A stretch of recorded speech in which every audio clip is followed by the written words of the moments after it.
He was the king of the wolf clan. Yet, he chose to hide his power, posing as a part-time handyman at the school. One day, the girl accidentally witnessed his transformation, forging an unbreakable bond between her and the Wolf King. Whenever she got upset, the Wolf King would instantly revert to his true form. But when she smiled, tiny blossoms would bloom on top of his head. She might have been a pampered eyes, but her favorite pastime at school was collecting discarded treasures. That day, Su Ting had just picked up an old newspaper when the front page headline caught her eye. Recently, a series of brutal animal attacks had shaken Chib City. Victims were found with every bone shattered, their bodies mangled, and even their hearts missing. She muttered to herself, could there really be wild beasts roaming outside the city? Then shrugged. None of that mattered. What mattered was, could she claim all the school's newspapers for herself? Suddenly, a sharp squeal came from behind. A group of girls was gushing over the new repairman. Tall, dangerously handsome, with a wild charm that made hearts race. Yet sometimes just meeting his gaze was enough to send a shiver down the spine and make them want to run. That's when one girl spotted Su Ting behind them and sneered, "Well, if it isn't the trash girl. Picking up junk again, little dummy." Su Ting blinked innocently, pointing to the newspaper in her hand. "You mean this? This sells for 50 cents a kilo. If it's an old edition, it's worth even more. This isn't trash, it's money. You just don't get it." The other girl's temper flared instantly. "Oh, so picking up garbage makes you feel special now. You've been hiding behind that head injury playing dumb, and you're still at it." As he closed in step by step, Su Ting instinctively backed away in fear. Without realizing it, her back hit the cold railing, her footing slipped, and she fell backward.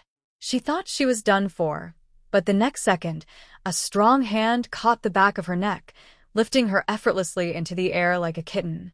She turned her head in surprise, meeting a pair of piercing ice-cold eyes. Standing before her was a tall, striking young man, pale skin stretched over lean, defined muscles and eyes the deep, wild blue of a predator. The girls nearby froze, their hearts skipping a beat. It was the new repairman. He set Suing down on the ground and spoke in a deep, commanding voice. "Back off. This area is under construction." The cold authority in his tone made them flinch. And in the next instant, the girls scattered, leaving Su Ting standing there in a daze. "Do you need something else?" he asked, snapping her out of it. She quickly scampered away on light, hurried steps, shivering inside. Gosh, how can just one look from him send chills down my spine? But before she got far, she turned back, walking up to him to stick a small band-aid on the back of his hand. After all, he had just saved her. Suing gave a quick, respectful bow in thanks. Then she bolted again. Yep. Still terrifying. The man watched Su Ting's figure disappear into the distance, then glanced down at the band-aid on his hand, his eyes still cold and unreadable. That afternoon after school, Heian tossed a broom into Suing's hands. "You're on cleaning duty today. Do it yourself. I'm not hanging around with you. If you don't want the teacher to yell at you, make sure it's spotless." Suing opened her mouth to reply, but he cut her off. "Don't even think about tattling to the teacher. The camera here's broken. No proof. And don't go blabbing about me climbing over the wall." But the next moment, Su Ting casually pushed open the iron gate. "I was just going to tell you the back door isn't locked. You don't have to climb. I'll climb if I wanna. None of your business." Hai snapped, cursing under his breath as he walked off, leaving Suing to clean alone. Just as she was about to finish sweeping the yard, a sharp scream rang out from the back hill. It was Hent's voice. Could he be in trouble? She followed the sound toward the hill. But halfway there, she froze, her eyes widening in shock. Hai was lying on the ground covered in blood, while a massive black wolf loomed over him staring with unblinking eyes. What is that thing? Looked like a wolf but far too big, far beyond anything a normal wolf could be. The stench of blood filled her nose, and Suing instinctively held her breath, hiding behind a tree, silently praying she hadn't been seen. But suddenly a rustling sound came from behind her. Suing whipped around. To her horror, she watched the massive black wolf's body twist and morph into that of a man. In an instant, every news headline about the recent animal killings flashed through her mind, and the pieces fit together perfectly. So, all those people had been killed by him. Just her luck to stumble right into a nightmare like this. The man's eyes bled into a deep crimson as his voice dropped into a cold, chilling tone. Looks like a little mouse wandered in. The next moment, his figure blurred and he appeared right in front of her. Since you've seen me, I might as well eat you. As the werewolf reached for her, Suing blurted out in panic. If you're hungry, maybe you could eat something else instead. His hand paused mad, and a low chuckle escaped his lips. Oh, and what exactly should I eat? Suing cracked one eye open, thinking, maybe we can talk this out. The werewolf's smile turned sly as he pointed to the bloodied Hien lying behind her. Eat that one, and I'll let you go. Suing was about to argue, but the werewolf's expression suddenly froze. He had sensed someone approaching. Looks like you're in luck, he said, his crimson eyes locking onto her. He raised a hand to his lips, miming a zipper sealing shut. Keep your mouth shut. If I hear you say something you shouldn't, you won't be this lucky next time. Before she could react, he squeezed her fingers just slightly, and the world went dark as Su Ting collapsed. By the time the school security arrived, the werewolf was long gone, leaving only Su Ting and a blood-soaked Hien lying on the ground. Both were rushed to the hospital, and the back hill of the school fell eerily silent once more. Elsewhere, the werewolf stood atop a ridge, staring at the distant mountains in a trance. Under the cold moonlight, the silhouette of an enormous skeleton seemed to rise from the earth itself. Suddenly, a cool, clear voice sounded behind him. I heard someone saw your face. Is it handled? From the shadows emerged a massive gray wolf shifting into a graceful young woman, a goofy-looking husky trailing behind her.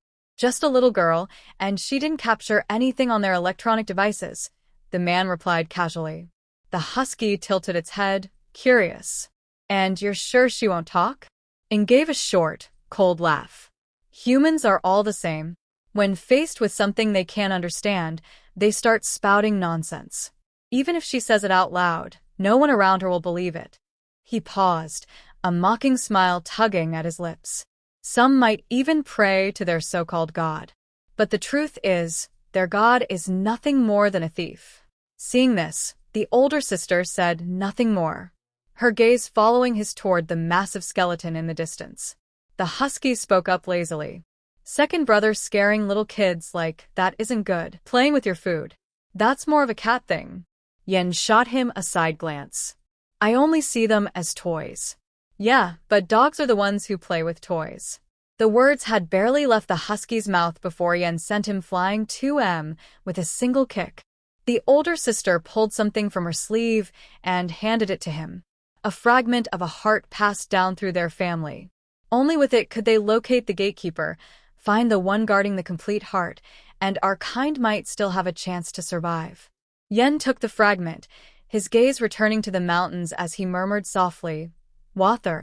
But then the fragment began to glow faintly, resonating with the band-aid on his hand. All three of them froze. Such a quick reaction, so the signal was absurd. A band-aid is the gatekeeper. Really? The husky had barely scoffed before earning another solid beating. The older sister's eyes narrowed. That band-aid, it belongs to the girl. Could she be connected to the heart? Or maybe the gatekeeper is actually human. Either way, we'll need to find out for sure. The next day, Yen followed the scent straight to the girl's home, a sprawling luxury villa with armed security stationed throughout the yard. He hadn't expected that this scatterbrained little thing would turn out to be a bona fide Aries. Peering through the window, he spotted her crouched on the floor. She was arranging a collection of bottles and cans she'd scavenged, fashioning them into makeshift traps. When she was done, she nodded to herself in satisfaction. No matter which direction he came from, the noise would wake her. Catching him was impossible, but at least she could be alerted, prepared for that shadowy man. Yen had assumed she was after mice. It turned out she was trying to catch him. His lips curled into a wicked grin as a mischievous idea sparked in his mind. Extending a single finger, he blew gently. In the next instant, A violent gust of wind tore through the room. With a loud clang, every single trap Suing had painstakingly set up was toppled. Watching the girl's heartbroken expression, Yen covered his mouth to stifle a laugh from outside the window. Still a hint of curiosity lingered. Why hadn't the heart fragment reacted yet? Was it simply because he wasn't close enough? With that thought, he glanced back into the room, only to see Su Ting kneeling on the floor, trembling. In her hands was a small mirror, and in its reflection, the man stood right outside her window. Oh no, he's watching me. The image of the female classmate who'd been bitten flashed in her mind. She knew she had to act now. Her gaze darted to the doorknob, and without a second thought, she lunged for it. But just as her fingers were about to touch the handle, a cold, strong hand clamped down on her wrist, followed by another covering her mouth. That same deep, icy voice whispered behind her. I warned you not to talk. You're bold running to the police right after. Suing's eyes went wide. Why didn't they catch him? I pointed him out. How is he still here? Footsteps sounded outside the door, drawing closer. Moments later, a servant's voice called, Miss Suing, are you all right? I thought I heard a loud noise in here. Are you inside? Her heart pounded in her throat, desperate for the servant to save her, yet terrified the werewolf might kill to silence her. With no response from inside, the servant pushed the door open. What he saw was Su Ting standing perfectly still, looking as if nothing had happened. The servant frowned in confusion. She had been in the room all along, so why hadn't she answered? The servant glanced around the room, frowning. What's with all this trash, Miss Sutting? You went out scavenging again. How dare you? Have you already forgotten what happened before? After the servant went downstairs, the werewolf pushed the window open again and murmured, You were pretty obedient just now. Not a word about me. Suing pressed her lips together and met his gaze. Because you said anyone who discovered you would be taken away. So, can you tell me why? You attacked my classmate but didn't eat her. I saw you kill, but you didn't hurt me. You've just been following me. Even as her body trembled uncontrollably, she couldn't stop herself from demanding answers. Why was he doing this? The man's mouth curved into a cold, mocking smile. Visit's fun. I enjoy watching my prey tremble, hearing their screams, seeing them live every moment in fear. That to me is far more satisfying than simply eating them. Suing clenched her fists in fury. You're a psycho killer. You'll be caught sooner or later. Inwardly, she thought. If he wakes up, he can identify this black-skinned monster, too. If both of them testify, the police will have to believe it. But for now, she dropped to the floor with a thud. If you're going to eat me, just do it quick. I can't beat you. I can't outrun you. Whatever. Just end it. The werewolf blinked, then suddenly doubled over in laughter. After a long moment, he straightened and said slowly, Help me with one thing, and I won't hurt you. In fact, I'll even give you a chance to get rid of me. Could that even be true? She thought, doubt churning in her mind. Yet, her head bobbed up and down like a pecking chick. After all, things couldn't get much worse than they already were. Just like that, she stood there like a lamb waiting for slaughter, letting Yen dangle the heart fragment in front of her. Strange. No reaction at all. Was it really just because of that band-aid? Or had he missed something crucial? As he pondered, the fragment accidentally brushed against her skin. A sharp sting shot through his fingertips, and in the next instant, the fragment surged into Suing's body like a current of electricity, vanishing completely. Both of them froze. Suing could feel something like liquid in her veins quietly flowing through her. Suddenly, a puff of white smoke swirled up, and the werewolf's true form emerged. They stared at each other in awkward silence for 2.5 seconds before Yen shifted back into human form, his eyes filled with suspicion. What the hell are you? Suing blinked in confusion. This was the first time she'd ever been called a monster by a monster. In her mind, she grumbled. Seriously? You're the one covered in black fur. You look way more like a monster than me. Yen fell silent. She was supposed to be just a normal human. The fragment hadn't reacted to her at all before. And yet now she had absorbed it completely. Even his own body. The thought snapped his patience. He hoisted her onto his shoulder without warning, ready to pack her up and take her away. Wait, what's going on? You monster. You're breaking your word. Didn't you say if I behaved, you'd let me go? Yan's face twisted in irritation. Shut up. You think I want to get tangled up with a human? His plan now was simple. Take Suing back to the wolf den and figure out exactly what she was. But after a few steps, he suddenly stopped. Suing followed his gaze and saw two werewolves sneaking up on a drunken man, clearly ready to pounce. Yen set her down on the branch of a nearby tree, muttered a brief warning, and leapt away. In the blink of an eye, he appeared behind the two werewolves and took them down instantly. The captured wolves stared at him in terror. You've got it wrong. We were just following that drunk guy. We didn't mean to trespass. Yan's gaze turned razor cold. So, you do know this is my territory, and you still dared to make trouble. Who gave you that courage? His fingers tightened, and the wolf screams tore through the night air up in the tree. Suing flinched. She didn't know exactly what was happening, but the drunken man seemed unharmed. Sometimes she wondered, was he killing or was he saving? Then a thought flashed through her mind. Later, Su Ting was dragged back. Only then did the sister put the pieces together. So, the situation is, if you stay away from that girl for too long, you can't even hold a basic human form. We'll have to figure out how to extract the fragment. Until then, you're not going anywhere. You're staying by her side. And so, Suing was taken to the so-called wolf den.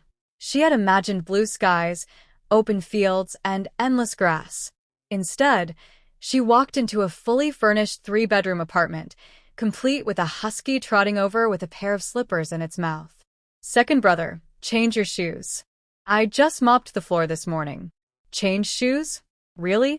And how did this giant canine just stroll inside like that? What if the neighbors saw bringing her here?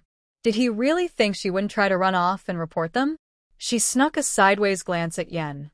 He caught her look and smirked. If I brought you here, it's because I'm not afraid of you talking. Go ahead, try it. Just like when you called the cops on me before, it won't work. Suing's cheeks flushed with anger, her hands balling up the hem of her dress. But before Yen could savor his smugness for more than 2 seconds, a familiar sensation hit him, and his expression darkened.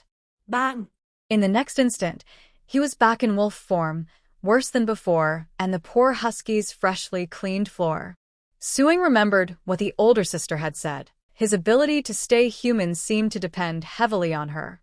The two locked eyes, and the same thought struck them at once. Wait, if I'm in a bad mood, does that make him transform? Suing froze for a moment. Then a spark lit up in her eyes. Wait, I can use this to stay alive. This is perfect. I'm saved. The thought instantly lifted her mood. As soon as Yen shifted back into human form, a tiny flower bloomed right on top of his head, and even his skin looked smoother and more flawless. Is there something on my head? He asked, frowning. Suing nodded, then quickly shook her head.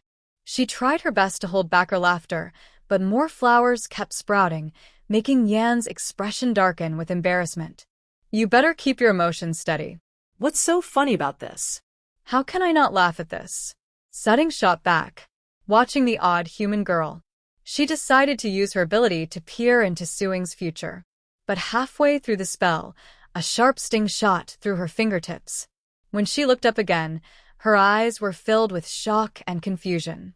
After a brief silence, she shook her head at Yen, indicating there was nothing she could do. Yan's face darkened instantly. A heavy shadow fell at Su Ting, their eyes fixed on her as if she were some strange creature. Under 3 piercing gazes, she felt a chill creep up her spine. What? Do I have something weird on my face? Yen spoke slowly. Little quail, let's talk. Suing bristled.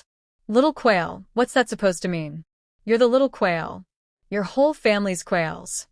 She swallowed nervously. Fine, we can talk, but on one condition, you have to promise me something. Yen smirked. Well, the little quail knows how to negotiate. All right, let's hear it. Don't hurt me, and don't eat me. If you can do that, we'll talk. Suing boldly guessed that shiny fragment must be important to him, and his ability to transform into a wolf might depend on her, meaning she was safe for now. Yen gave a silent nod. All right, let's talk. But as soon as the words left his mouth, a single flower bloomed on top of his head, followed by more. Sutting couldn't help feeling delighted. She had been right all along. It's good to be alive. But in the next instant, a deep growl echoed through the room. Control your emotions. He flinched. Werewolves were still terrifying. Meanwhile, not far from the wolf den, a mysterious man was silently watching everything unfold. Inside, Yen took off his repairman jacket and casually tied it around his waist. Only then did he notice the girl staring at him. What are you looking at? Suing's eyes sparkled with curiosity. So, werewolves change into casual clothes, too. I thought you guys just wore one outfit until the comic ended. Yan's brows twitched. What kind of bizarre thought process was that? He stepped toward her, switching off the room's light. In the next second, he hoisted Su Ting over his shoulder. She was about to yell for help when he said calmly, I'm taking you home. Home. Her heart leapt with joy, and instantly a little flower bloomed on top of Yan's head. As they stepped outside, Yen shot the husky a meaningful look. The husky nodded knowingly. Got it, second brother. Someone's been skulking around over there, and so, Yen would take Suing home while Chun went to deal with the sneaky werewolf. Suing couldn't quite understand. Weren't they all the same kind? Maybe it was a world she didn't yet understand. One that was both mysterious and dangerous. So, her life was safe for now. That thought brought a wave of relief, and before she knew it, she was dozing off on Yan's shoulder, sound asleep. The next morning, Su Ting woke up in her luxurious bed at home. She bolted upright, desperate to confirm whether yesterday had all been a dream. But when she glanced down at her dirt-covered feet, the last bit of hope in her heart died instantly. Her mind started to work. First, it seemed the werewolf couldn't stray too far from her. Second, the last time he appeared, he'd been on the roof, peeking out the window. Sure enough, there he was. Persistent creep. She carefully climbed closer and found Yen asleep. But so he does sleep. Then again, wolves were supposed to be nocturnal creatures. Suddenly, inspiration struck. Yes, werewolves slept too. If they tried to take the fragment and hurt her, she could do what people did in TV dramas. With that thought, she quietly picked up a piece of broken tile, taking careful aim at Yan's chest. It turned out that after Yen had dropped Su Ting off last night, she had followed the scents straight to her place. Inside the room, the girl was sound asleep, and no matter how much Yen tried, he couldn't wake her. She was dumbfounded. This little human sure slept with no worries. Suing cracked her eyes open, still groggy. Talk about what? Didn't you say you wouldn't eat me? Yen blinked, then nodded lazily. Then good night. I've got nothing to talk about. With that, he flopped onto the bed and went back to sleep. You're doing this on purpose. Yen started to snap, but the older sister stopped him. Calm down. We still need her. Yen stared at the sleeping girl, a strange sense of irritation gnawing at him. Why did it feel like she had the upper hand? Moments later, the two were on the rooftop. She laid out 3 tasks for him. Discover Suing's ability and locate the heart. Keep her in a good mood and protect her from any harm. Hold on. Other than the first one, what is all this? Are we hunting for the heart, or am I babysitting? She shot him a cold glare. Got a problem with it? The heart fragment has bound the two of you together. Chose Sutting, and it chose you. That means this job is yours. Yen let out a bitter smile. You'd always been the one who hated humans the most. And lying on the rooftop, Yen spent the whole night thinking. If she's assumption was correct, would Su Ting's death be an accident? Murder, or at the hands of his own constowing climbing out the window, quietly approaching him? She picked up a broken tile and aimed it right at his heart. His eyes snapped open only to see her casually toss the tile away, muttering to herself, No way I could actually do it. Even at New Year, I'm not the one killing the chicken. Suddenly, a chill suddenly grabbed her hand and pressed it against his chest. Suing's eyes went wide. There was no heartbeat. None at all. Feel that we have no heart. Killing us the way you kill humans won't work. Su Ting swallowed nervously, her hand sliding over to the other side of his chest, then poking his skin out of curiosity. Yen jumped back 2.5 in alarm. What are you doing? Guess even a werewolf has to guard himself outside.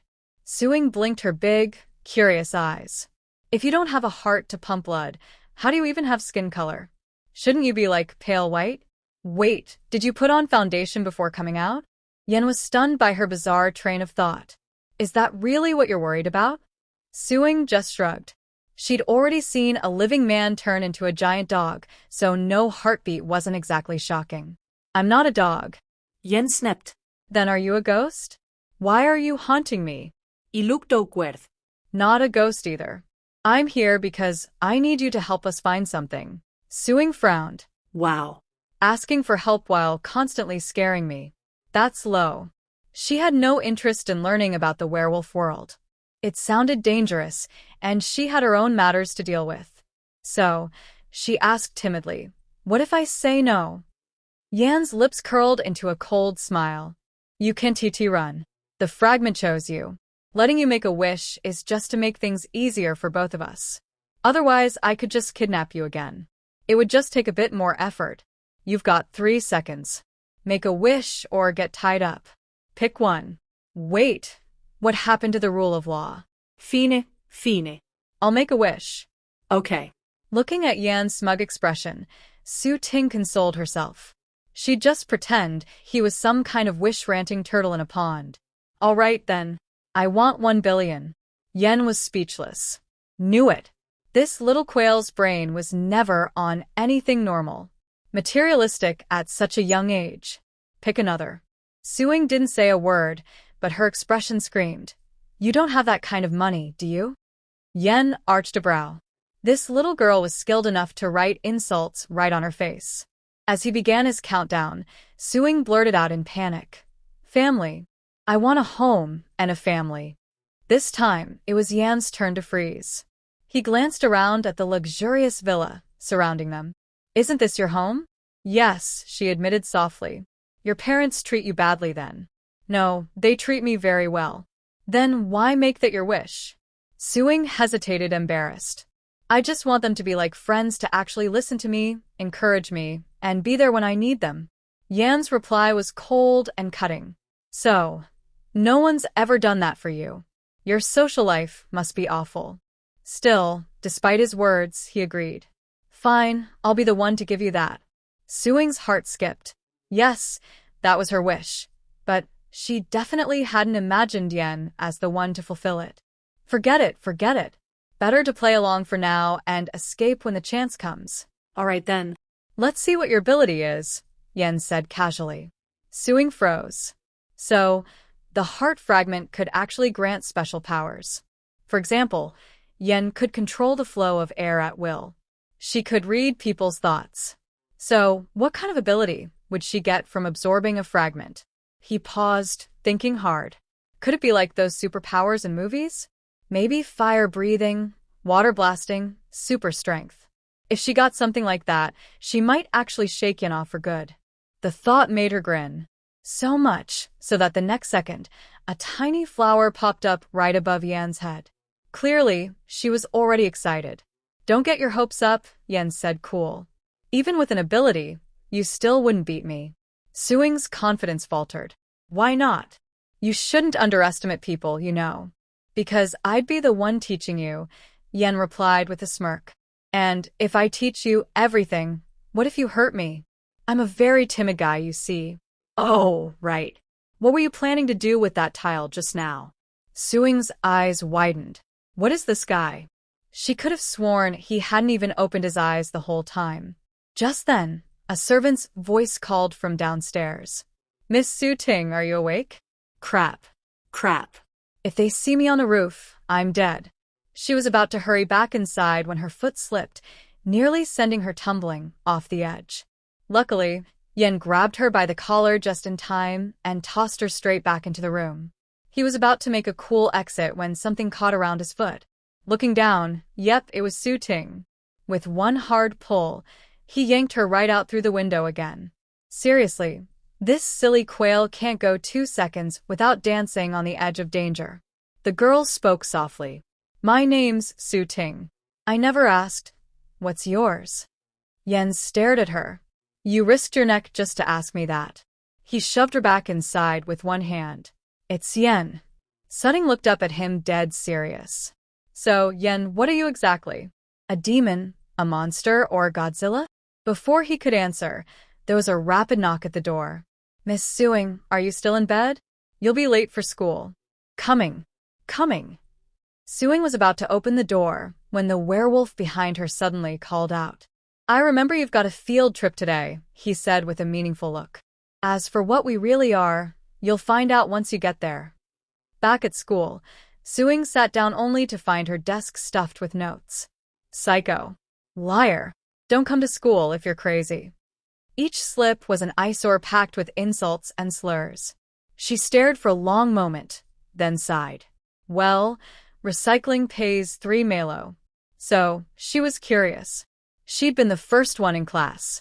When did they plant all these notes? Outside the door, 2 girls whispered, That little idiot is infuriating. Our classmate's hurt, and she's still spouting lies.